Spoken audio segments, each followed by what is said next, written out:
Thank you for coming out tonight. Graduate school panel is something that we usually do. Typically it's been Hillsdale professors, but we wanted to switch things up a little bit and get people who graduated from Hillsdale and have come out of PhD programs more recently. So I'll start with Dr. Brian Leonard in the middle. In 2010, he received his BA in economics from Hillsdale College. He went on to Montana State University, where he got an MS in applied economics in 2012. And then an MS from University of California, Santa Barbara in 2013, and his PhD in economics from Santa Barbara in 2016. Dr. Leonard's research focuses on the role of informal and formal property rights and natural resource use, combining formal models of natural resource use and careful study of institutional settings which property rights emerge with detailed econometric analysis of novel historic and modern data sets created using geographic information systems.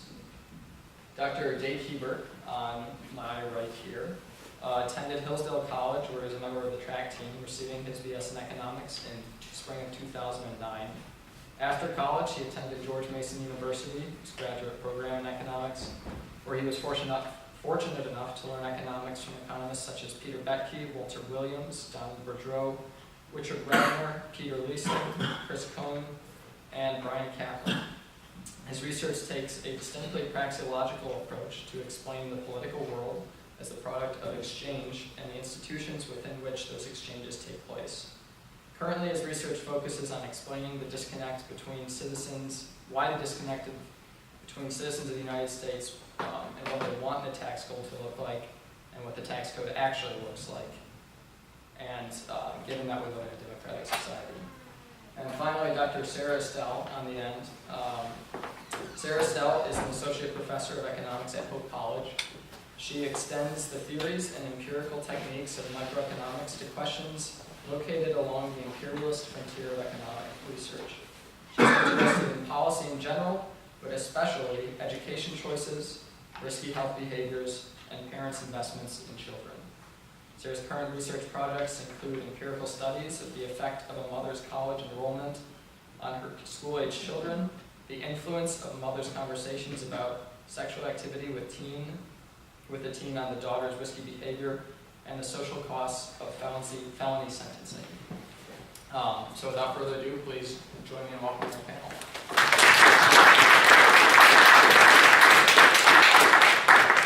So as far as formatting this goes, we prepared a few short list of questions to kind of ask you guys and get the discussion kicked off, and then hopefully we'll be able to progress and take questions from the audience as well, and then get you all out in time to go and watch the debacle, which we'll get back to.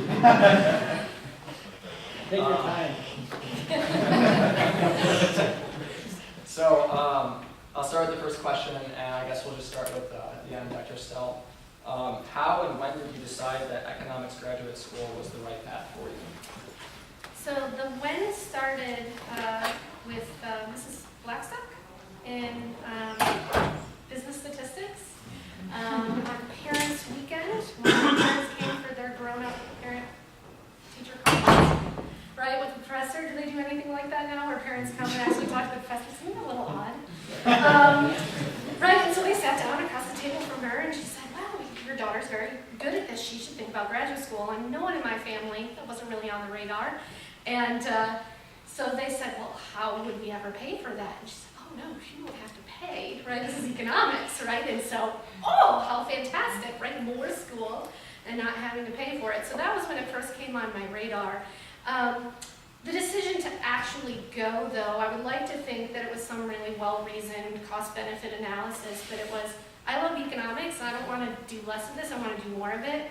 I'm going to go to grad school, right? I didn't think about what will I do with that degree, what does that look like, what kind of options does that open. I just thought, I love this stuff. Let me do more of it. So by my junior year, I was probably getting a lot more serious in it, and thinking about adding a lot more math classes and really digging into what it looked like to prepare effectively for graduate school. But it really was a love for the discipline that I sometimes wonder if I would have come upon in the same way had I not been at Hillsdale at that kind of formative time in my life. So. Dr. Leonard, same question. So sort of two different independent times. So this summer before my senior year is when I first started to think about graduate school. I was mathematically really underprepared and wasn't sure that I really wanted to commit to another 4 to 6 years of school. So that was a big impetus. I just applied to master's programs and figured, there's all these 18 months master's programs. I can do anything for 18 months, and if I hate it, I'll have a master's.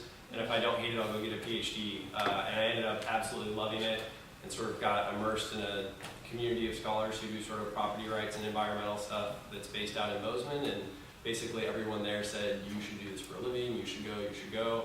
And so then when I was in Bozeman is when I decided to sort of do the PhD and go all in. But the master's was a nice way to sort of dip my toe in the water without committing to 6 years of, who knows what. So mine is sort of a twofold story as well. So like all great love affairs, my love affair with economics started in a bar, actually in Hillsdale. So my good friend, some people in this room know, RJ Mather, was getting thrown out of the Chicago Water Grill because he was arguing with someone from Albion about whether or not there should be price controls on gas. And you have to understand, like prior to this, my sophomore year of college, I'd never been exposed to economics, right? I never really thought about it. It was just nothing that I knew even anything about. I was a math major, I wanted to be a high school math teacher, and like that's what I wanted to do with my life. And here was this kid who, so I was a pledge at the time, and so he called me to come pick him up from the bar, because obviously he couldn't drive, and he was now being forced to drive.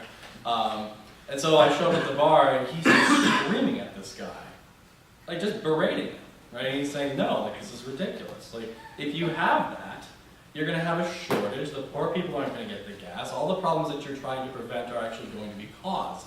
And then someone replies with like, oh, well, what's the guy supposed to do? He needs his gas. It's like, I don't know, move closer to work, or you can walk or take a bike. There's all sorts of substitutes. And you have to understand, like I was a math major who was really obsessed with proofs. Right? If you take apart someone else's argument and you destroy literally every step of their reasoning, like that is a total victory, right? And so then I looked at the salaries of economists and the salaries of math teachers, and I'm like, okay, there's a difference. And so I graduated in 2009, which was, as I'm sure you guys have heard, an excellent year for the job market. So what happened to my opportunity cost of going to graduate school? It was very low. So I said, hey, let's go get a master's. Why not? And while there, I lived with a PhD student. I played football with PhD students in economics. I was surrounded by PhD students.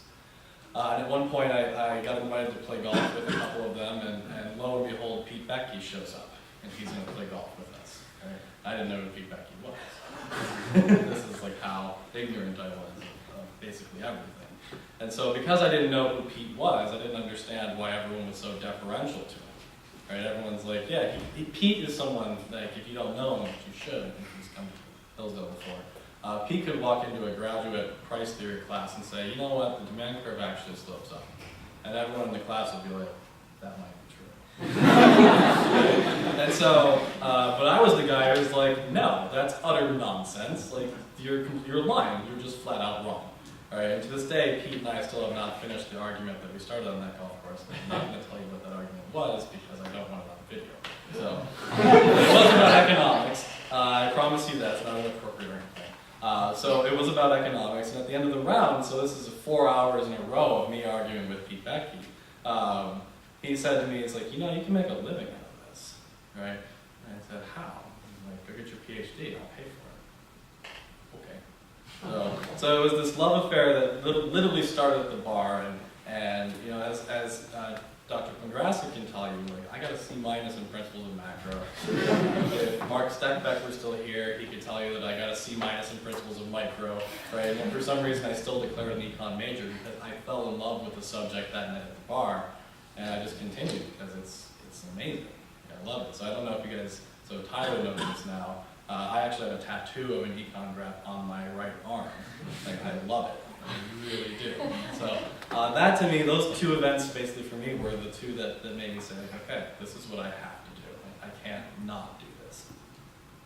If I can mention one thing all of you will get a chance to meet Becky, because he's one of the CCA speakers in 3 weeks. So he's going to be here. So you have Becky and Abby Kersner coming out? And Larry White. Oh my god. Do you have And Bob Murphy. If Praxis needs to sponsor someone to come up for that, I'm more than willing to come up.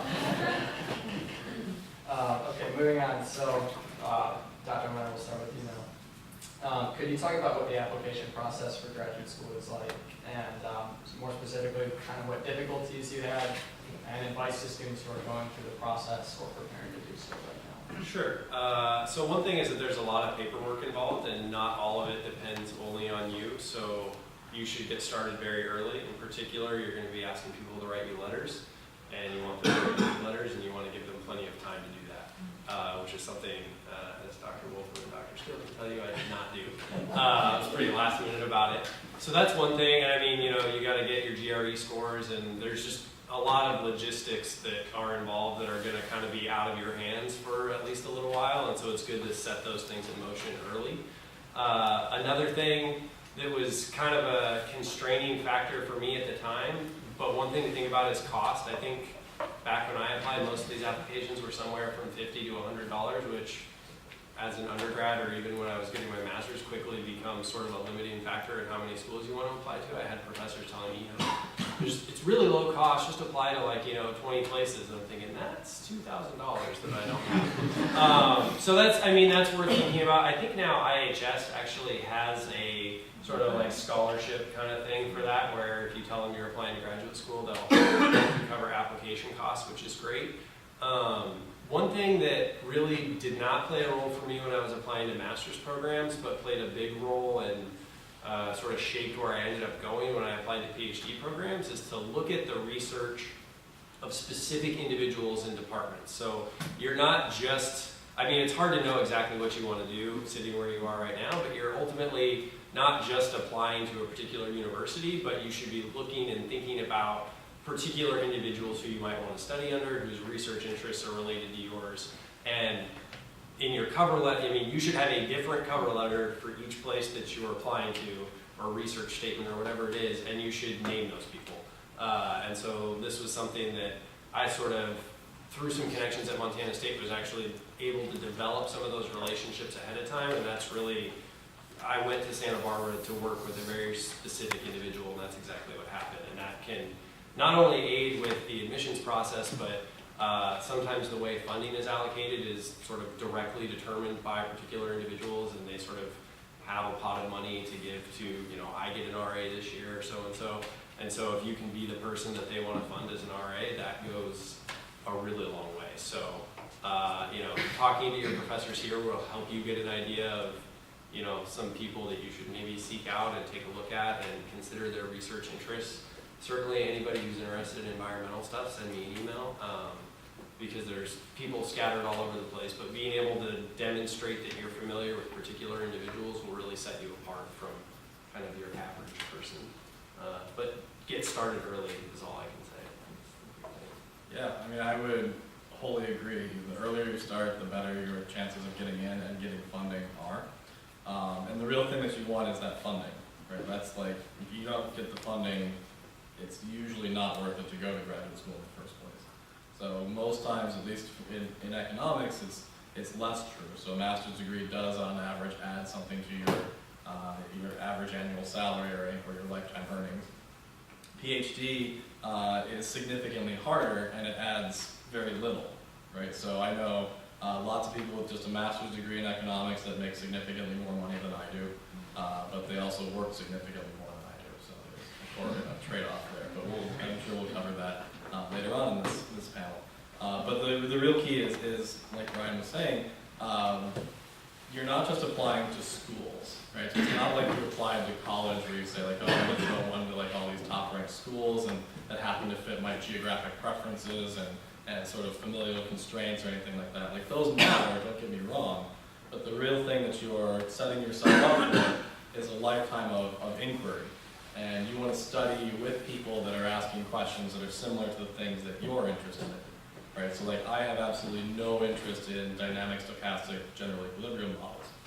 I would hate studying anywhere that taught those things because those are just not things that I'm interested in. So for me, when I was going through it, I actually only applied to George Mason because for me it was GMU or bust. Like that was where I wanted to go. They had all the scholars that I wanted to study with, and they had more than one, which I think is a key component of this. You don't want to go somewhere where there's just one person that you want to study with. You want to go somewhere where there are multiple people that you enjoy reading their stuff. So to me, I mean, GMU had the top 7 people that I loved reading, and so it was a very obvious choice for me to just go to GMU. But I'm very atypical, as you'll probably find out more along the course of this panel. So don't necessarily follow that advice. Pick at least, I would say, 3 places. I think I selected 6 or 7 to apply to, and I think I had a different strategy. I didn't necessarily know what field I wanted to study in, and my advisor at the time gave me advice, which was just to apply to a range, right? So a sure thing school and your dream school, and some in the middle, and I really tried to pick a program that was the best I could get into, knowing that so many PhD programs teach the same core of material, and then as I came to understand that better, I could select a field. So, I mean, I was so naive that even going into the second year, I was thankful they did little sessions for the different fields to tell us what sorts of things you do as a labor economist or a public economist before you selected your field. And I thought, well, labor, that's probably all about unions, right? And I became a labor economist, and I realized that labor union issues are a very small piece of what you can do with labor. And so in the application process, I think it was really actually quite good advice to also aim high. I'm really happy and still am with my placement at UVA, and I didn't go there knowing that there was someone I wanted to work with, and I really just was quite naive. I just wanted to study more of it. I think one thing I learned, here's another way I was naive. I knew the value of education that I was getting at Hillsdale. I had a sense that it was developing me as a person, my passion for the field, and my skills. But it wasn't until my second year in grad school where I realized it was almost miraculous that I got into UVA with funding, because there were very few people there that probably knew what Hillsdale was, and those who did, perhaps fewer that had good impressions of what that was. A very interesting scandal my senior year in college. And so it was a scary question when someone was like, oh, Hillsdale, is that the one? And I'm like, oh, please don't say Vanity Fair magazine, please say the conservative one. Oh, the conservative one, yes. Yes, it's conservative, right? But my second year in grad school, I was standing outside the director of graduate studies office, and I overheard him talking to the secretary, and the secretary said, so-and-so left, you've got this funding available, who should we give it to? And he said, well, who's next on the list? She reads off, right, 3 people in order. First person, where did they go to school? She says the name. He's like, never heard of it.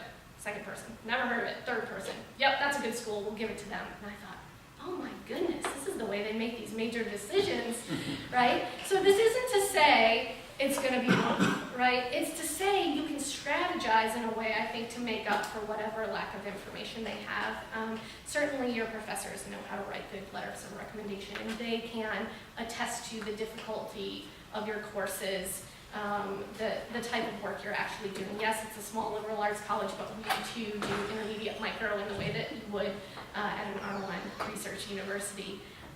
If you're taking a lot of math classes, as I hope you are, if you're thinking about going into a PhD in economics, get a math professor that can attest to the same, that the quality of your math preparation is good.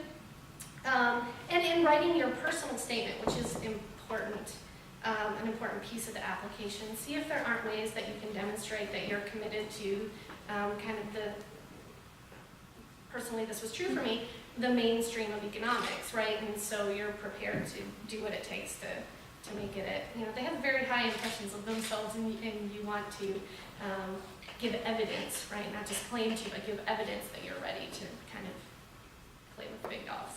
Right? You came from a small school. I think it's awesome, and I'm glad you did, and I'm glad I did. But there are certain strategies, I think, to get some leverage on that. So next question, kind of picking up there as far as Hillsdale goes. How did you feel that Hillsdale prepared you for graduate school? what did it prepare you well for, and where may your Hillsdale education have fallen short? To start with, Dr. Hubert. So I think it definitely prepared me well for thinking like an economist. So it's a very, as you guys probably know or have experienced, it's a very strange way of thinking about the world, but it's also highly logical, especially if you apply it consistently and persistently. It's a very straightforward framework, and it's something that once it clicks for you, obviously you'll never stop thinking in that way. So I think Hillsdale had a great preparation for graduate school and the type of work that you're going to have to do. So at least for me, I had approximately 300 pages a week per class every week for 4 years, or 3 years really. That's a lot of reading, but you guys are used to that. Most undergrads aren't doing that kind of stuff. I guess one area that's awkward because 3 of my professors are in the room right now. So one area where I kind of felt underprepared was actually in writing. But I think that was entirely my fault. I didn't take advantage of a lot of the opportunities here. So when I got to graduate school, I was still writing in the same style that I learned in like 8th grade, which is called the James Schaefer method, which is you give a concrete detail and then an opinion statement, concrete detail, opinion, right? And it's like, that's a nonsensical way to write. No one writes like that. Okay? So I didn't take advantage of the opportunities here, so I wouldn't quite call it a fault of Hillsdale, more a fault of myself. Hence, I typically think of myself as sort of the accidental economist. And we can talk about that later as well. Yeah, I actually think writing was a strength for me going into grad school. I know he's not teaching here, he's retired now, but I have to give serious props to Dan Sundahl. He's the man. And the rhetoric and the great books classes were just extraordinarily formative for me. So please never take that for granted or think this is a box to be checked. You can learn so much about critical thinking and communication skills in those core classes. So that was helpful for me. Being able to think critically. Right, major state universities, that's not their strength. Students will come in and they have a hard time discerning or writing an argument, right? Even understanding what argumentation means, right? I took a symbolic logic class in the math department that I think has changed my ability to reason. And then, of course, certainly my econ classes, inspiring my passion for the field, helping me understand the real significance. Why econ actually matters, and to me it's not about money at all, right? It's about people, and I think there's something just, the liberal arts are rooted in human flourishing, and so I think that inspired me through times that were really difficult in graduate school. I think the main challenge that I faced was having no experience really integrating math and economics together. So early on, and I'm fortunate because I can say all sorts of things. I did have Dr. Wolfram for class, but he was not my advisor, so I can say things about my advisors, and no one in the room will be offended. My first advisor, who left shortly after I started here, said, "Oh, you've taken calculus, good, you're done," and just moved on. He said, "You should take an accounting class this summer, you should do all these things." Never once said, "Maybe a second math class would be helpful." And so it wasn't until my junior year when I started taking just as much math as I could. So there's one semester I took 3 math classes. Yeah.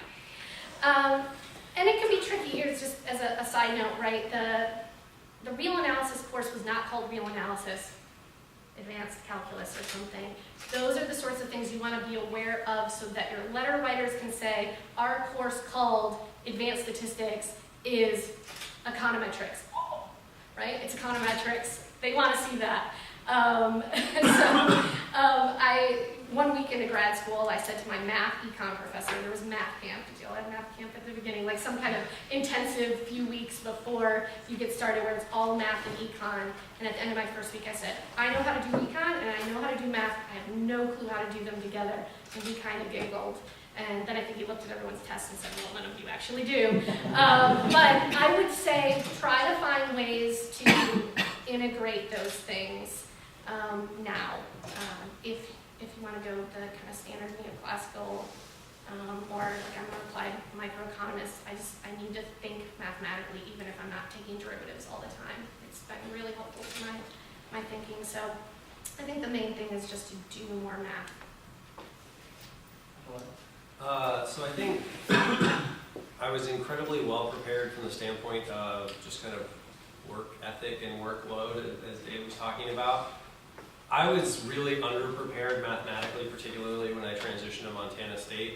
Although that's no fault of anybody here. In fact, Dr. Wolfram told me for years to take more math. And I was convinced that I wasn't going to go to graduate school until about this time my senior year. And then it was just kidding, I want to go to graduate school. And at that point it was a little late. And so, but all that to say, even though the folks around me were much better prepared mathematically, they were just like unable to work hard. It was uncanny. I was there with Jake Morgan, who's also a Hillsdale grad, and it was just really interesting to us to see the other folks' just kind of attitude towards really challenging assignments and tests and things. Like, they were indignant about the fact that they were being asked to work so hard and that they were receiving these low grades, and we just kind of took it in stride. And so even though the material was really challenging for me, just kind of the approach to it was like, okay, I'm just gonna put my head down and do this and do it well. And they would like go get a beer and complain about it. And so, and that sort of persisted also through the PhD program as well.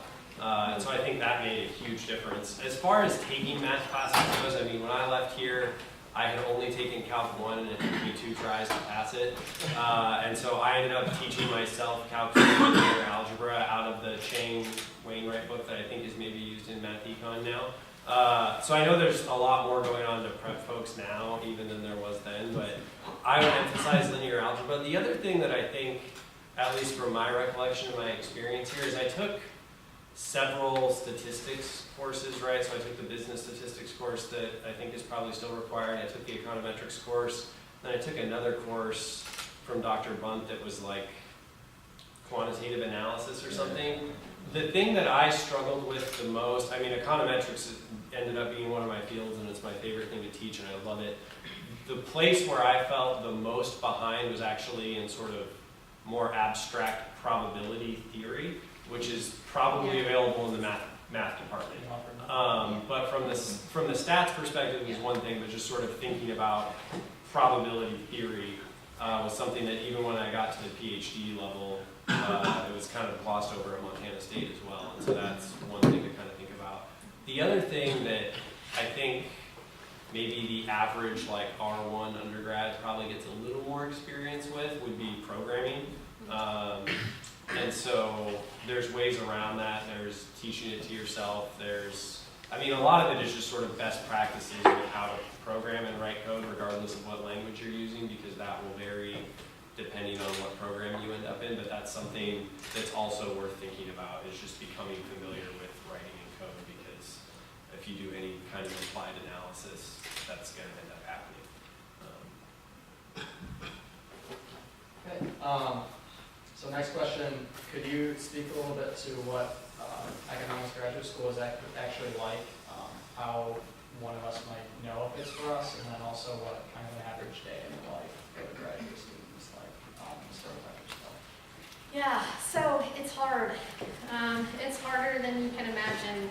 I'm a very forward-looking person, very much a planner. I graduated and moved to Charlottesville 2 weeks later because I wanted to make sure that I had settled any uncertainty I could before classes started. And I read The Making of an Economist, right? This is going to get me somewhere, right? I'm thinking about what it means to be in graduate school, and 2 days in, I'm in tears, right? Just overwhelmed with just how much needs to be done. So it's a lot of work, it's really hard, and so to me, the most important piece is to feel like you want it. You gotta want it, get everything done by 9 p.m. They might try to make some progress late into the night, and they leave us notes at 7 a.m.